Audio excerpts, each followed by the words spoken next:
Hi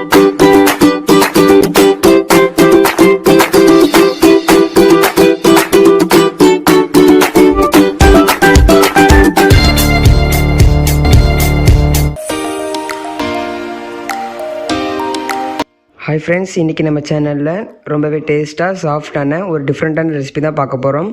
ரவையை வச்சு சூப்பராக பார்த்தீங்கன்னா அதிரசம் வந்து செய்ய போகிறோம். வாங்க நம்ம வீடியோக்குள்ளே போய் ரவை அதிரசம் எப்படி செய்யலாம்னு சொல்லிட்டு பார்த்துடலாம். வீடியோக்குள்ளே போகிறதுக்கு முன்னாடி நீங்கள் நம்ம சேனலை சப்ஸ்கிரைப் பண்ணாமல் இருந்தீங்கன்னா உடனே சப்ஸ்கிரைப் பண்ணிக்கோங்க. பக்கத்தில் இருக்க பெல் ஐக்கன் கிளிக் பண்ணி ஆல் ஆப்ஷன் கொடுத்தீங்கன்னா நான் டெய்லி அப்லோட் பண்ண வீடியோஸ் உங்களுக்கு நோட்டிஃபிகேஷனாக வரும். இப்போ வாங்க நம்ம வீடியோக்குள்ளே போயிடலாம். ஃபஸ்ட்டு ஒரு பேன் ஹீட் பண்ணிக்கோங்க. அதில் அரை கப் அளவு வெல்லம் பார்த்திங்கன்னா ஆட் பண்ணிக்கலாம். இந்த வெள்ளத்தில் தூசி இல்லாதனால நான் வந்துட்டு ஃபில்டர் பண்ண போகிறது கிடையாது. இப்போ இதை ஆட் பண்ணிவிட்டு இதில் ஒரு 50 ml அளவு பார்த்திங்கன்னா வாட்டர் வந்துட்டு ஆட் பண்ணிக்கலாம். ஸோ கொஞ்சம் வாட்டர் வந்து கம்மியாகவே ஆட் பண்ணுங்கள், அப்போ தான் பாதம் வந்துட்டு சீக்கிரமாக வரும். இப்போ ஒரு மீடியம் ஃப்ளேமில் வச்சுட்டு நல்லா வெல்லம் கரையிற வரைக்கும் நல்லா மிக்ஸ் பண்ணி விட்டுக்கோங்க. உங்களுக்கு வெள்ளத்தில் தூசி இருந்துச்சு அப்படின்னா ஃபில்டர் பண்ணிவிட்டு ஆட் பண்ணிக்கோங்க. இப்போ பார்த்தீங்கன்னா வெல்லம் வந்துட்டு நல்லா வந்து கரைஞ்சிருச்சு. இப்போ நம்ம அதிரசத்துக்கு எப்படி வந்து பதம் பார்ப்போமோ ஸோ அதே மாதிரி தான் பார்த்தீங்கன்னா பாகு வந்துட்டு தேவைப்படும். இப்போ நல்லா ஹை ஃப்ளேமில் வச்சுட்டு நல்லா மிக்ஸ் பண்ணிக்கிட்டே இருக்க போகிறோம்.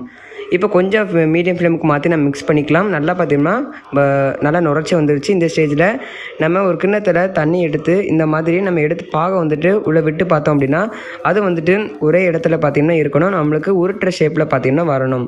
இப்போ இது வந்துட்டு நம்மளுக்கு கையில் எடுக்கிற மாதிரி வரல, உங்களுக்கு பார்க்கவே தெரியும். ஸோ அப்படியே கரைஞ்சி போகுது.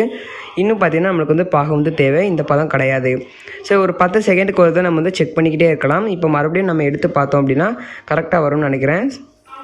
பாருங்கள், உங்களுக்கு பார்க்கவே தெரியும். இப்போ நம்ம கையில் எடுத்தோம்னா நம்ம உருட்டுற ஷேப்புக்கு பார்த்திங்க அப்படின்னா வரணும். பாருங்கள், உங்களுக்கு செஞ்சு காமிக்கிறேன். இந்த ஸ்டேஜுக்கு பார்த்திங்கன்னா வரணும். ஸோ இதுதான் கரெக்டான பதம். இந்த ஸ்டேஜில் ஸ்டவ் வந்துட்டு ஆஃப் பண்ணிடுங்க.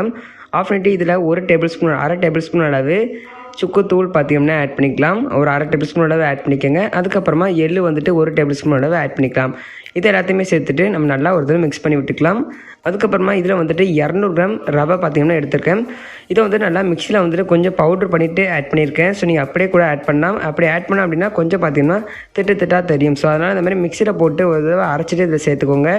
இப்போ நல்லா பார்த்தீங்கன்னா மிக்ஸ் பண்ணியாச்சு. இப்போ இதில் வந்துட்டு 1 கப் அளவு பால் பார்த்திங்கன்னா ஆட் பண்ண போகிறோம். நல்லா காய்ச்சினா ஆற வச்ச பால் பார்த்திங்கன்னா ஆட் பண்ணிக்கலாம். நம்ம எந்த கப்புக்கு ரவை அளக்கமோ அதே கப்புக்கு 1 கப் அளவு பால் ஆட் பண்ணணும். இப்போ இந்த ஸ்டேஜில் நம்ம வந்துட்டு ஸ்டவ் வந்துட்டு ஆன் பண்ணிடலாம்.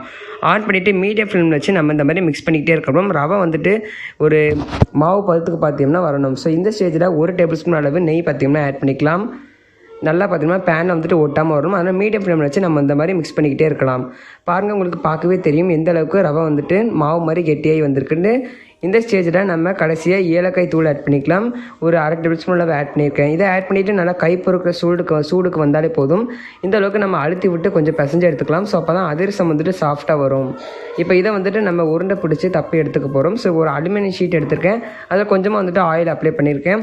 அதுக்கப்புறமா இந்த மாதிரி சின்னதாக ஒரு உருண்டை பிடிச்சிட்டு இந்த மாதிரி நம்ம வந்து தட்டி எடுத்துக்கலாம். ஸோ நடுவில் வந்துட்டு இப்போ வந்துட்டு ஹோல் போட்டு எடுத்துக்க போகிறோம். இதே மாதிரி நம்ம எல்லா மாவையும் இந்த மாதிரி திரட்டி எடுத்துக்கலாம். இப்போது ஹை ஃப்ளேமில் வச்சுட்டு நம்ம பார்த்திங்கன்னா போட்டு எடுத்துக்க போகிறோம். ஸோ எண்ணெய் வந்துட்டு கொஞ்சம் சூடாக இருக்கணும். அதுக்கப்புறமா போடும் போது லோ ஃப்ளேமுக்கு பார்த்திங்கன்னா மாற்றிக்கோங்க. இப்போ நல்லா திருப்பி போட்டு வேக வச்சு எடுத்துக்கலாம். இப்போ நல்லா 2 நிமிஷம் கூட ஆகிருக்கு. நல்லா பார்த்திங்கன்னா வெந்து வந்திருக்கு, உங்களுக்கு பார்க்கவே தெரியும். இப்போ இதை வந்துட்டு சாப்பிட்றதுக்கு வந்து தயாராகிடுச்சு. பாருங்கள், ரொம்பவே சூப்பராக ரொம்பவே டேஸ்ட்டான நம்மளுடைய ரவை அதிரசம் பார்த்திங்கன்னா தயாராகிடுச்சு. நீங்கள் இந்த ரெசிபியை பொங்கலுக்கு கன்ஃபார்ம் வீட்டில் ட்ரை பண்ணி பாருங்கள். ரொம்பவே சூப்பராக இருக்கும். இன்ஸ்டண்ட்டாக பார்த்திங்கன்னா நீங்கள் வந்துட்டு இந்த வீட்டில் ட்ரை பண்ணிடலாம். ஏதாவது கெஸ்ட்டு வராங்க அப்படின்னா நீங்கள் சீக்கிரம் பார்த்திங்கன்னா இந்த ரெசிபியை நீங்கள் வந்து ட்ரை பண்ணிடலாம். இந்த வீடியோ பிடிச்சிங்கன்னா